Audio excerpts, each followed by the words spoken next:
Even though এটা দিয়ে কি হয় মনে আছে? আচ্ছা, অলদো, ইভেন দো এগুলো দ্বারা পরস্পর বিপরীত কথা বোঝায়, হ্যাঁ, পরস্পর উল্টো কথা মিন করে, হ্যাঁ। যে বিপরীতমূলক সেন্টেন্স কিভাবে আসে, এই যে বলা হয়েছে, এই যে দেখেন যে বৈপরীত্য সূচক এই যে পার্টটা আসবে না, আমাদের একটা সাধারণ কথা বলছে, ঠিক তার বিপরীত কথা বলবেন, হ্যাঁ। আপনার প্রথম ক্লাস আপনাকে বলা হচ্ছিল যে আপনি একটা সিম্পল কথা বলছেন, এবার তার উল্টো বিপরীত কথা বলবেন। এই বিপরীত হয় কি কি দ্বারা?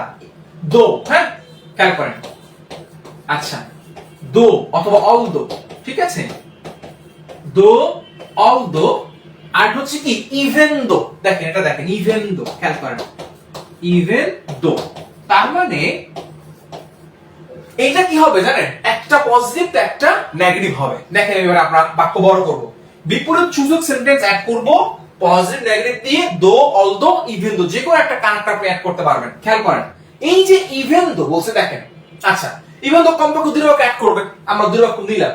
হি was tired, he continued working. Sentence 1 এবং সেন্টেন্স 2, সে ক্লান্ত কিন্তু সে কাজ চালিয়ে গেল। দেখেন even though he was tired, যদিও সে ক্লান্ত, এরপরে দেখেন হি কন্টিনিউড ওয়ার্কিং, সে কাজ চালিয়ে যাচ্ছে। আমরা দুই বাক্য যুক্ত করে ফেলছি কিন্তু, খেয়াল করেন প্রিয় শিক্ষার্থী। এবার আসেন এই বাক্যটাকে আমরা আরো বড় করছি, কিভাবে একটু ফোকাস করেন। দেখেন তাহলে কি দাঁড়াচ্ছে, একটা অবজেক্ট এক্সপ্যানশন, একটা এক্সট্রা অবজেক্ট নিচ্ছি। দেখেন even though he was tired, he continued working on the project. এই যে অন দা প্রজেক্ট, এইটা হচ্ছে আপনার কি একটা অবজেক্ট। এই যে এই অবজেক্টটা নিলাম, যে সে যে এই মুহূর্তে টায়ার্ড আছে, তারপর সে কি করছে, তার কাজটা কন্টিনিউ করতেছে। এটা কিন্তু একটা পিওর অবজেক্ট, খেয়াল করেন প্রিয় শিক্ষার্থী। এবং এই যে আপনি একটা অবজেক্ট যুক্ত করলেন, এর দ্বারা কি হলো, বাক্যটা আরেকটু বড় হয়েছে স্টেপ বাই স্টেপ। পরেরটা দেখেন, একটা এবার আমার উদ্দেশ্য নিচ্ছি, পারপাস, একটা টু ইনফিনিটিভ নিব, হ্যাঁ। খেয়াল করেন কি বলছে, even though he was tired, যদিও সে এই মুহূর্তে টায়ার্ড, তারপর কি করছে, he continued working on the project to meet deadline. সে যে ডেডলাইনটা আছে, ডেডলাইনটা মিট করতে বা ডেডলাইনের মধ্যেই কাজটা, প্রজেক্টটা শেষ করতে। দেখেন যদিও সে ক্লান্ত, তবুও ডেডলাইন পূরণের জন্য সে প্রজেক্টের কাজ চালিয়ে গেল।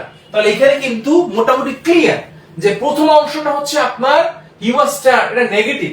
খেয়াল করেন যে হচ্ছে কি আপনার একটু টায়ার্ড থাকা কি নেগেটিভ সেন্স, কিন্তু সে কাজটা চালিয়ে যাচ্ছে পজিটিভ সেন্স।